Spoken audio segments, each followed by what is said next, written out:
늘상 느끼는 게 뭐냐면 고양시가 화훼로도 유명하지만 그 채소 중에서 열무하고 얼갈이 굉장히 유명해요.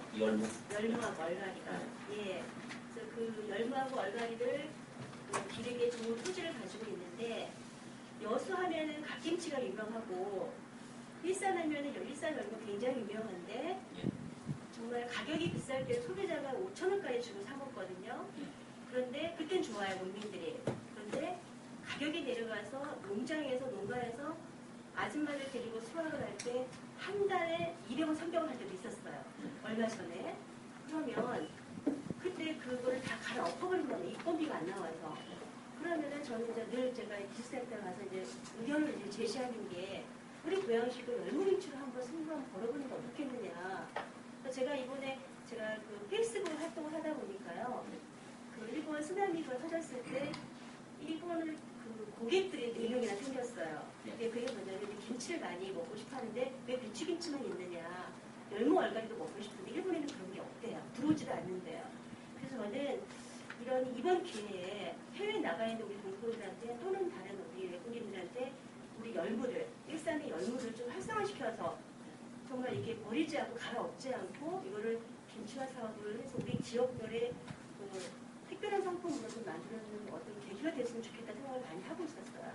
이런 것도 한번 고려해 주셨으면 좋겠습니다. 예, 그리고 제가 그 말씀드릴게요. 여러분들이 지역에 그 생산하는 것을 전략 사업으로 우리가 육성을 하려면 원료가 안정적으로 공급을 해야 되거든요. 소비자가 비쌀 때 그냥 확 뛰었다가 쌀 때 그럼 소비자가 다 떨어져 나가요.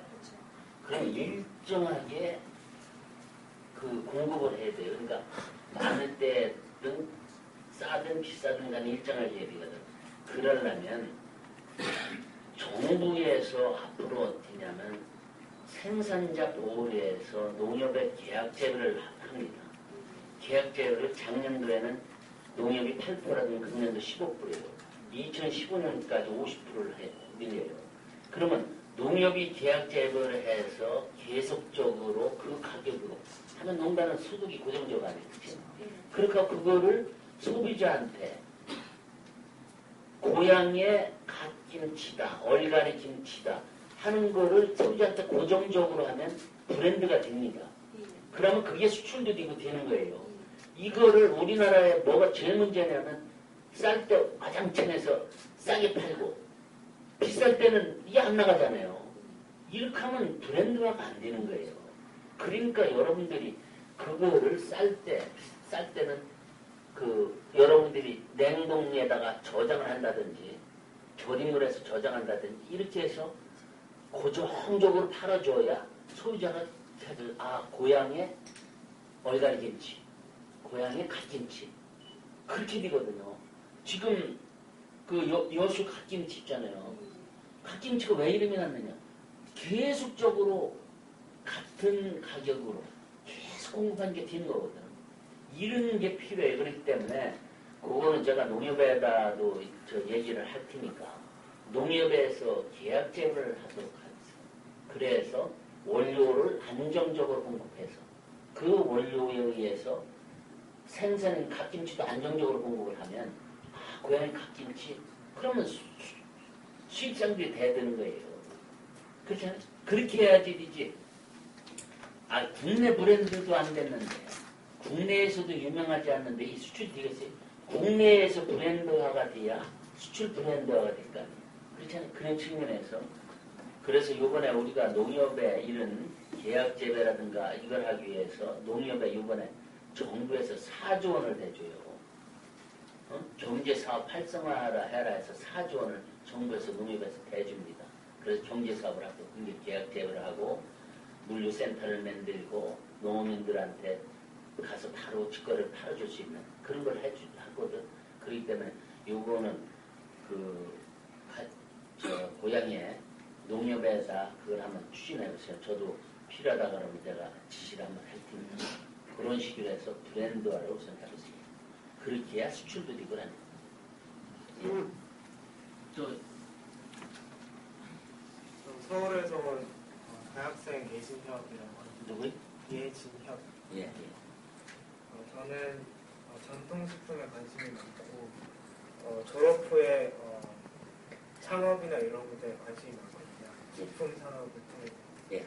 그래서 여기 그래서 전통식품에 대해 인력이 부족하다고 들었는데 인력을 육성하고 관리하는 데 관심이 많으신 것 같은데 그 특수 대학교를 만들어서 그 과정을 식품 쪽으로 개발을 하셔서 인력을 육성하는 그런 정책을 제가 봤습니다. 책에서.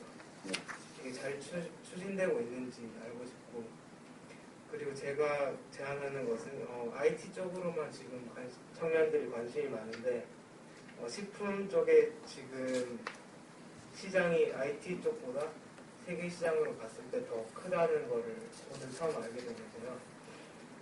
그래서 이 청년 기업이나 신생 기업에 대해서 지원을 하는 방안이 모색되어 있는지, 그리고 제가 제안하는 것은 아이디어 공모전 같은 것을 만들어서 경쟁을 시켜서 거기에서 많은 아이디어를 받고 그리고 지원을 하는 그런 프로그램도 있었으면 좋겠다고 생각했습니다. 첫 번째 것은 대학교를 통한 R&D, 그래서 특수대학교 과정이나 학과를 만들어서 그런 정책이 잘 추진되고 있습니다. 네, 지금 5개 대학 하고 있습니다. 네, 지금 5개 대학을 네. 그래서 거기다가 식품을 우리나라 전통식품을 가르치고 네. 그 셰프라고 그랬지, 요리사, 그거 교육도 시키고 이렇게 하고 있어요. 그래서 그 우리가 식품을, 우리 한식품을 브랜드화를 하려면 그런 유명한 셰프가 나와야 되잖아요. 그래서 그런 교육을 지금 5개 대학에 시키고 있어요. 그 다음에 이 식품에 대한 창업 지원, 요 문제는 우선 학생이 내가 어느 분야를 해야 되겠다 하는 거를 에 대해서 공부를 우선 해보세요. 응? 내가 뭐 분야가 취미가 있다, 이걸 한번 해보겠다 해서 공부를 해보세요. 그래서 아이디어가 나올 거예요. 저는 제일 저기가 뭐냐면 사람이 말이에요. 생각을 하고 고민을 하냐면 내 직원들한테도 꼭 그래요. 고민하면 아이디어가 나와요. 알았어요? 그렇게 하고 공부를 하고 고민하고 생각을 하면 아이디어가 나옵니다. 그렇게 했을 때 이것이 창업이 되고 정부에서 지원도 받을 수 있는 것이지. 그냥 대학생은 무조건 지원해주고 그러면 그 사람들 다 아이디어도 없고 그 기술도 없는데 그 사람들 다 망가진다고. 알았어요? 그러니까 내가 뭐를 하고 싶다 하는 거를 해서 그 분야에 대해서 공부를 하고 그 분야에 대해서 고민하고 생각을 해보세요. 그러면 아이디어가 나올 겁니다. 그랬을 때 정부에서 어떻게 해달라 이렇게 해줄 거예요. 그런 절차를 하면 좋을 것 같고, 우리가 시설 자금은 정부에서 식품 산업이든 뭐든 지금 장기 저리 자금을 융자해 주려고 그래요. 뭐냐면 2%나 1% 장기 저리로 3년 거치 7년 상환. 그러니까 3년 동안은 돈 벌어서 7년 동안 상환하는 이런 시설 현대화 자금을 정부에서 적극적으로 하려고 합니다. 그러니까 1% 정도나 2% 금리로 줘버리면 그 다음에 3년 거치니까 3년 동안은 거치니까 아무것도 안 내잖아. 그치? 그때 3년 동안 돈 벌어갖고 7년 동안 분할 상환하니까 가능할 거 아니야. 젊은 사람들이 할 수가 있었잖아. 그치? 이런 거를 정부에서 시설 현대화 자금을 이번에 대폭 늘려요. 한미 FTA 관련해서 우리 농업을 수출 산업으로 하려면 젊은 사람이 시설을 현대화해야 된다 이게요. 그렇잖아? 그러려면 자금이 있어야 되잖아. 그래서 시설 현대 자금 적극적으로 저희들이 지원해 주려고 하니까 여러분들이 꼭 필요한 거는 그렇게 하면 될 겁니다. 그 다음에 이쪽에 말씀하시죠. 말씀. 서울에서 온 강영국입니다. 지금 현재 대표적인 쌀을 이용한 대표적인 상품이 크게 봐도 좀 많이 좀 부족한 것 같고, 그래서 그 주식인 쌀과 농산물 가공을 통해서 일자리를 창출할 수 있는 방법이 뭔가 있을까 고민을 해보고 하고 있는데, 지금 현재 급식이나 이런 중간에 급식을 위한 중간 지점에 가공이나 생산 공장을 좀 마련을 해서 이제 학교나 산업체에 식사를 하고 있는 분들한테 좀 더 활성화될 수 있는 그런 쌀과 소비 촉진을 위해서 가공 공장을 만들면서 그다음에 요즘 한참 비싼 점심값이나 이런 것을 해결하기 위해서 도시락 사업 같은 것을 좀 활성화할 수 있는 방안을 검토하면 학생들이나 이런 분식이나 이런 쪽 많이 좀 먹고 있는데 패스트푸드 하지 말고 좀 도시락을 좀 활성화할 수 있는 방법이 없지 않을까 생각을 하고 있습니다. 일본 같은 데 가면은 도시락 같은 데 상당히 문화가 돼 있어서 점심시간이나 이런 저녁시간에 쉽게 사먹고 먹을 수 있는 게 도시락인데 우리나라도 주식이 쌀인데 그렇게 못하는 게 너무 아쉽고 좀 그런 거에 대해서 좀 한번 좀 고민을 좀 해주셨으면 하는 게 의견을 좀 드리고자 합니다. 예, 그래서 여러분들이 저 아시겠지만 완주나 서천 이런 데서는 로컬 푸드 그거를 운동을 적극적으로 해요. 제가 로컬 푸드 운동 본부장을 했어요. 회장을 했습니다. 무슨 얘기냐면 그 지역에서 생산되는 것은 그 지역에 소비하자. 응? 그러니까 그 지역에서 생산된 쌀과 채소를 가지고 그 지역의 학교급식이나 이걸 하자. 이런 운동을 하고 있습니다. 이것이 이런 지금 우리 강 선생님 얘기한 대로 이런 문제는 일본 같은 데는 도시락 문화가 엄청 발달됐어요. 예를 들면 500엔짜리에서부터 5,000엔까지 있어. 그러니까 500엔이면 우리나라 돈으로 5,000원 아니야, 우리 돈. 그치? 5,000원짜리에서부터 5만원. 도시락 하나 5만원짜리가 있어요. 그러니까 자기 맞는 거 사먹는 거예요. 그 일본이 그래요. 그러니까 일본은 점심 때 어떻게 하냐면 공원에 가서 도시락 하나 사고 까먹고 들어가는 거예요. 이런 문화가 필요해. 사실 필요해요. 우리도 지금 서울 시내 외식업체가 자꾸 늙은 그 값을 안 내리잖아요. 한우값을 반값 공급을 해도 옆에 저기 음점에서는 한우 가격을 똑같이 팔아먹으니까 이게 한우 소비가 안 되는 거예요. 지금 농협에서 한우 반값으로 하고 있거든. 그럼 옆에 음점에서 반값으로 해야 소비가 늘어날 거 아니에요. 이걸 안 해.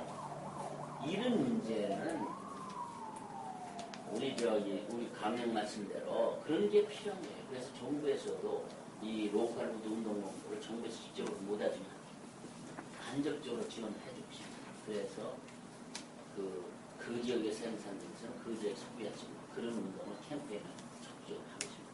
자, 제가 떠날 시간에서 한 사람만 받겠습니다. 예. 네, 양주에서 온 박광민입니다. 저는 지금 블로그 기자로 활동하고 있고요. 누구시라고요? 박광민입니다. 작년에 제가 그 가공 공장을 세우다 보니까 그 가공 공장은 어차피 식품 때문에 만드는 건데 허가 사항에서 자꾸 농수산식품부하고 식약청하고 걸리는 게 많더라고요. 그래서 저희 나라도 식품을 농수산식품부에서 맡아서 일원화해 나가야 식품산업 발전을 기대할 수 있지 식약청에서 태클 들어오거나 하면은 그건 또 벌금으로 내야 되는 게 문제도 있고 하니까 특히 그러니까 농식품에 대한 거는 좀 농수산식품부에서 전부 다 일괄 받아갖고 뭐 검사니 뭐 이런 것도 식약청에서 하는 게 아니고 농수산식품부에서 하면 저희는 돈 안 내고 검사할 수 있는 데도 많거든요. 그런 걸 좀 활성화시켜줬으면 좋겠습니다.